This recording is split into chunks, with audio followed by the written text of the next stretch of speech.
Kami berdoa Tuhan jauhkan semua penggoda pencobaan, baik di dalam kami, baik di sekitar kami, supaya di dalam damai-Mu kami belajar firman Tuhan.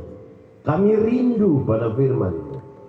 Berfirmanlah bagi kami Tuhan, di dalam nama Yesus firman yang hidup itu kami berdoa. Amin.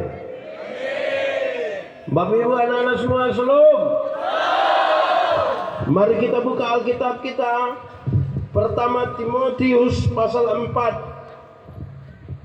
ayat yang ke-12. Pertama Timotius pasal 4 ayat yang ke-12. Yang sudah dapat katakan amin. Amin betul. Separuh tidak buka dua amin itu ya. Oke, mari kita baca sama-sama karena hanya ada satu ayat. 1, 2, 3. Jangan seorang pun menganggap engkau rendah karena engkau muda. Jadilah teladan bagi orang-orang percaya dalam perkataanmu, dalam tingkah lakumu, dalam kasihmu, dalam kesetiaanmu, dan dalam kesucianmu. Demikian firman Tuhan. Berbahagia setiap orang yang mendengar firman, memelihara dan melakukan dalam hidup setiap hari. Shalom. Kuat sedikit, shalom.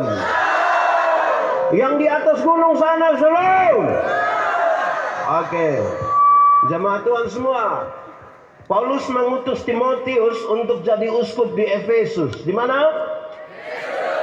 Tapi sayang Timotius ini masih sangat muda. Masih sangat? Dari dulu rupa-rupanya anak muda itu orang tua tidak terlalu percaya. Rupa-rupanya dari dulu itu orang tua tahu anak muda itu hanya bisa hura-hura, hanya bisa senang-senang, hanya bisa gas motor. Itu dari sekarang masih begitu. Ya nanti kalau kamu jadi orang tua baru rubah toh. Oke. Nah, ada dua persoalan besar di Efesus yang harus dihadapi oleh Timotius yang muda. Pertama, dia akan berjumpa dengan orang-orang yang rasa diri pintar. Berjumpa dengan orang-orang yang rasa diri pintar itu. Di sini ada yang biasa rasa diri pintar juga. Ada di sini.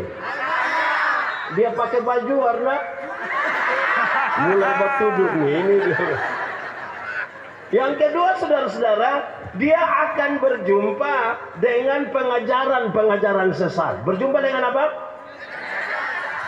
Paulus bilang kepada dia, Timotius, engkau akan berjumpa dengan dua hal itu. Tidak usah berbantah-bantah dengan orang, tidak usah saling membantah, tidak usah saling berkelahi. Hanya satu hal yang harus engkau lakukan, yaitu jadilah teladan. Sama-sama 1, 2, 3. 1, 2, 3. Bilang kawan di samping kanan kiri, jadilah teladan. 1, 2, 3. Jadilah teladan. Oke. Baik, anak muda. Anak muda. Paulus kasih tahu 5 keteladanan. Berapa keteladanan?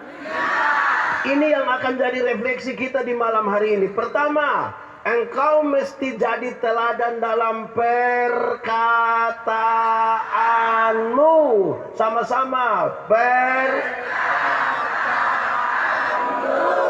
Kata-kata orang Kristen, kata-kata anak-anak muda Kristen itu harus terukur. Waktu dia keluar dari mulut, dia sudah melewati proses berpikir dan proses beriman, baru katakan dengan benar. Amin. Kalau tidak tahu, tidak usah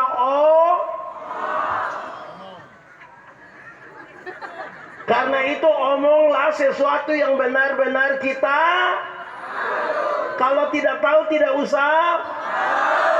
Anak muda, Tuhan cipta manusia itu ada 2 mata, berapa telinga, berapa mulut.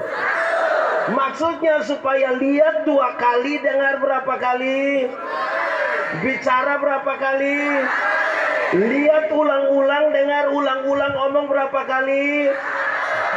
Karena ada banyak orang tidak ada mata, tidak ada telinga, tapi dia punya mulut 7.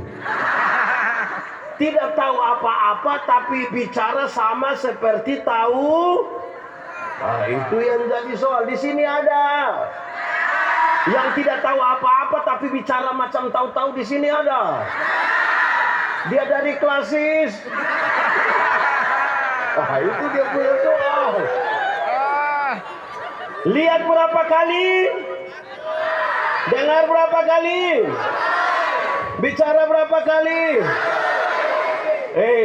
Anak muda, mulut orang Kristen, mulut anak-anak muda Kristen jangan dibiasakan untuk bicara tentang orang lain.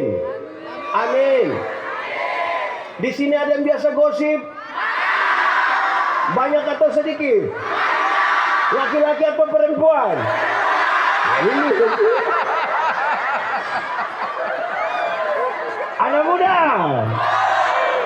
Orang yang biasa gosip, dia biasa mulai dengan dua pengantar yang manis sekali. Yang biasa gosip itu dia datang dengan datang, dia biasa bilang begini. Bukan kita mau omong orang. Bukan kita mau omong orang. Pernah dengar itu kalimat? Atau sendiri omong? Itu pengantar pertama itu. Bukan kita mau. Atau yang kedua, yang biasa gosip itu selalu bilang begini. Sudah dengar kah belum? Kalau dia mulai dan begitu itu bahaya. Nah, anak muda, dengar baik-baik. Karena mulut harus itu mengeluarkan kata-kata yang bisa dipertanggungjawabkan. Karena dia harus menjadi keteladanan. Maka, satu, mulut orang Kristen tidak boleh tipu. 1, 2, 3, tidak boleh. Tidak boleh. Di sini anak muda yang biasa tipu ada. Dia ada di sini. Coba tunjuk. Anak muda, tipu itu boleh kok tidak? Tipu boleh kok tidak? Kalau untuk kebaikan kita tipu boleh? Tidak boleh. Tidak ada tipu untuk kebaikan.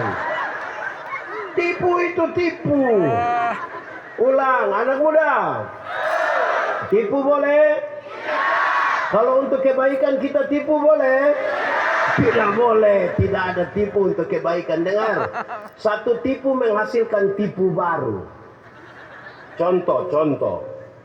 Ada bapak-bapak malas ke gereja. Terus ketemu pendeta. Pendeta bilang, Pak, kenapa tidak mau datang gereja? Terus perasaan dengan pendeta tanya. Dia bilang, saya sakit Bapak. Ini tipu ini. Kita ketemu istrinya, kita tanya, Ibu, bilang Papa sakit. Karena ibu tidak tahu, ibu bilang, tidak. Kita ketemu beliau, kita bilang, Papa, tapi ibu bilang Bapak tidak sakit, mah. Terus dia bilang begini, sebenarnya saya sakit, tapi belum kasih tahu ibu. Satu tipu melahirkan tipu. Yang kedua, Alkitab bilang, Bapa dari segala penipu ialah iblis. Bapa dari segala penipu ialah. Jadi pada waktu kita tipu, kita punya bapa, punya nama. Di sini ada yang dia punya bapa nama begitu. Iya. Pak Pendeta, kami di sini tidak biasa tipu. Kami di sini hanya biasa pakai dua kata, yaitu sebenarnya dan tapi. Kenapa tidak ikut ibadah pemuda? Sebenarnya saya ikut. Tapi, kalau sudah tapi dia tidak pergi. Kenapa tidak terima jadi pengurus pemuda? Sebenarnya saya terima. Tapi, ya itu. Jadi kalau saudara ketemu orang yang tidak datang ikut acara ini, padahal harus datang, terus kita bilang, kenapa tidak ikut acara tadi? Dia, sebenarnya, sudah. Saya tahu engkau pun maksud itu. Oke. Anak-anak. Pemuda. Ada satu anak kecil umur 1,5 tahun baru belajar bicara. Dia punya bapak kepala desa. Ini anak ini setiap kali dia mau kencing, dia minta tolong dia punya bapak yang kasih kencing. Tapi kan dia punya bapak pejabat di kampung, dia punya bapak merasa ya bagaimana ada staf terus suruh saya. Dia ajar dia punya anak, dia bilang begini, Ade, kalau Ade mau kencing, Ade kasih tahu bilang Ade mau menyanyi. Bilang Ade mau. Ini jurus berhasil. Setiap kali ini anak mau kencing dia datang, papa, yo, Adi mau menyanyi. Dia punya bapak sengaja putar-putar keluar kasih kencing dia selesai. Satu saat papa mamanya berangkat ke Jakarta. Titip ini anak di dia punya om dong. Tengah malam ini anak mau kencing dia kasih bangun dia punya om. Om, yo, ada mau menyanyi. Karena dia punya om tidak tahu dia punya om bilang jangan. Ini sudah tengah malam ini jangan. Tidak baik menyanyi malam-malam ini. Ini anak tidak bisa. Om, yo, Adi mau menyanyi. Dia pun bilang tidur nanti orang di sebelah marah. Tidur. Ini anak sudah tidak bisa. Ini anak bilang om, yo, Adi tidak bisa. Adi harus menyanyi sudah. Dia punya om juga kasihan dia punya om bilang begini. Kalau begitu Adi menyanyi pelan-pelan di om punya telinga saja. Ini anak bangun dia kencing di dia punya om punya telinga. Saya tanya dulu siapa yang salah? Om atau bapak? Bapak atau om? Om atau bapak? Bapak atau om? Kenapa bapak yang salah? Karena bapak yang makanya kalau